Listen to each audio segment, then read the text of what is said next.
ദൈവത്തിന് നന്ദിയോടെ നമുക്ക് സ്തോത്രം ചെയ്യാം. നമ്മുടെ നാട് പ്രത്യേക ഒരു സാഹചര്യത്തിലൂടെ കടന്നു പോകുന്ന ദിവസങ്ങളാണ്. പ്രകൃതിക്ഷോഭങ്ങളും ദുരന്തങ്ങളും ചിലരുടെ ജീവനെടുത്തു. പലയിടത്തും നാശനഷ്ടങ്ങൾ സംഭവിച്ചു. ഇതിന് നടുവിൽ നമ്മെല്ലാവരും ദൈവത്തോട് കൂടുതൽ പ്രാർത്ഥിക്കേണ്ട സമയങ്ങളാണെന്ന് തിരിച്ചറിയുക. ദിനവൃത്താന്ത പുസ്തകത്തിൽ നാം ഇങ്ങനെ വായിക്കുന്നു: എൻ്റെ നാമം വിളിക്കപ്പെട്ടിരിക്കുന്ന എൻ്റെ ജനം തങ്ങളെ തന്നെ താഴ്ത്തി തങ്ങളുടെ ദുർമാർഗങ്ങൾ വിട്ടുതിരിഞ്ഞ് എൻ്റെ മുഖം അന്വേഷിച്ചാൽ ഞാൻ സ്വർഗത്തിൽ നിന്ന് അവരുടെ പ്രാർത്ഥന കേട്ട് അവരുടെ ദേശത്തിന് സൗഖ്യം വരുത്തി കൊടുക്കും. പ്രാർത്ഥനയിൽ മടുപ്പുണ്ടാകുവാൻ സാധ്യത ഉണ്ട്. അതുകൊണ്ട് യേശു പറഞ്ഞു, മടുത്തു പോകാതെ പ്രാർത്ഥിക്കണം.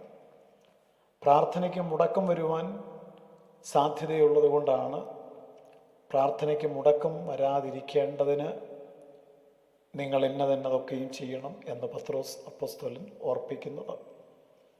മടുപ്പും പാടില്ല, മുടക്കവും വരരുത്. കാരണം വചനം നമ്മെ പഠിപ്പിക്കുന്നത് നാം പ്രാർത്ഥിക്കാതിരുന്നാൽ ദൈവത്തോട് പാപം ചെയ്തു പോയി എന്നാണ്. ഒരു ചിന്തകൻ ഇങ്ങനെ പറഞ്ഞിരിക്കുന്നു: ജീവിതത്തിലെ ഏറ്റവും ശോചനീയമായ സംഭവം പ്രാർത്ഥനയ്ക്ക് മറുപടി ലഭിക്കാതെ പോകുന്നതല്ല, പ്രത്യുത നാം പ്രാർത്ഥിക്കാതെ ഇരിക്കുന്നത് കൊണ്ടാണ്. പ്രാർത്ഥനാ ജീവിതത്തിൽ നമ്മെ ഉത്സാഹിപ്പിക്കുന്ന ഒരു സംഭവം അപ്പോസ്തലപ്രവൃത്തി 12-ാം അധ്യായം 5-ാമത്തെ വാക്യത്തിൽ നാം കാണുന്നു. തടവിൽ പത്രോസിനെ വളരെ ഭദ്രമായി സൂക്ഷിച്ചിരിക്കുന്നു. 16 പടയാളികൾ പത്രോസിന് കാവലുണ്ട്. പത്രോസിൻ്റെ കൈകൾ ഇരുവശത്തും 2 പടയാളികളുമായി ബന്ധിച്ചിരിക്കുകയാണ്.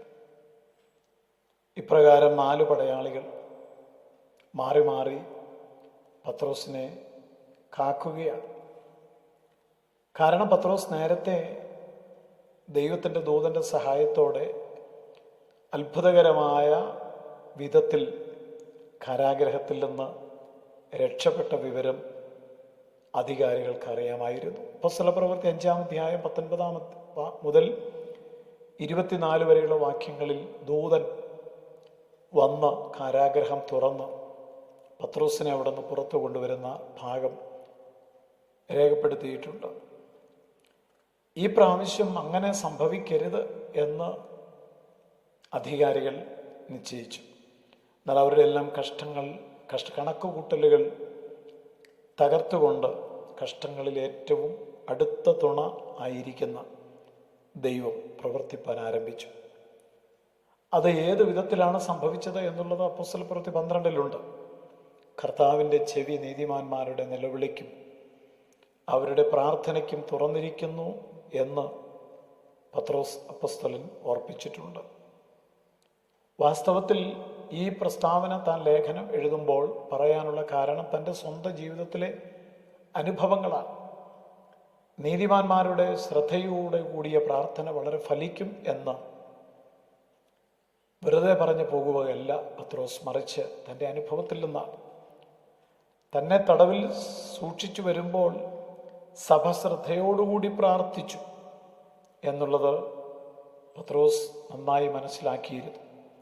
സഭയുടെ ശ്രദ്ധയോടുകൂടിയ പ്രാർത്ഥനയാണ് പടയാളികളുടെ നടുവിൽ സുഖമായിട്ട് ഉറങ്ങുവാനും ദൈവത്തിൻ്റെ സന്നിധിയിൽ വാഗ്ദത്തങ്ങൾക്ക് വേണ്ടി കാത്തിരിപ്പാനുമൊക്കെ പത്രോസിന് ഇടയായത്. പ്രാർത്ഥന കേൾക്കുന്ന ദൈവം, നീതിമാന്റെ നിലവിളിക്ക് മറുപടി തരുന്ന ദൈവം ഉണ്ടെന്നുള്ളതിൻ്റെ രണ്ടാമത്തെ തെളിവ് തന്നെ ദൂതൻ വിടുവിപ്പാൻ കാരാഗ്രഹത്തിൽ ഇറങ്ങി വന്നപ്പോൾ തന്നെ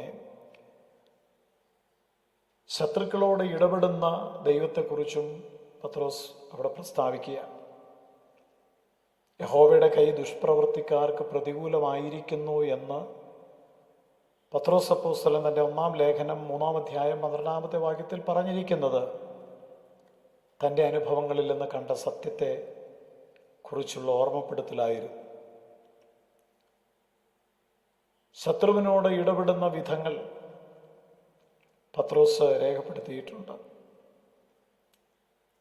ദൈവത്തിൻ്റെ ദൂതൻ ഹെരോദ രാജാവിനെ അടിച്ച് കൃമിക്കിരയാക്കിയത് നാം തിരുവെഴുത്തിൽ കാണുന്നു.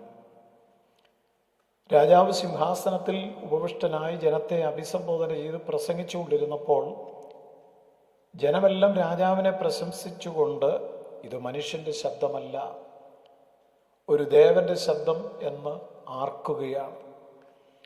ഇത് ശ്രവിച്ച രാജാവ് ദൈവത്തിന് മഹത്വം കൊടുക്കാതെ സ്വയം അഹങ്കരിക്കുക മാത്രമല്ല, ദൈവത്തിൻ്റെ മഹത്വമെല്ലാം അപഹരിച്ചെടുക്കുകയും ചെയ്തു. ക്ഷണത്തിൽ തന്നെ കർത്താവിൻ്റെ ദൂതൻ അവനെ അടിച്ചു. അവൻ ദൈവത്താൽ ന്യായം വിധിക്കപ്പെട്ടു. അവൻ തൽക്ഷണം പുഴുക്കൾക്കിരയായിട്ട് മാറി.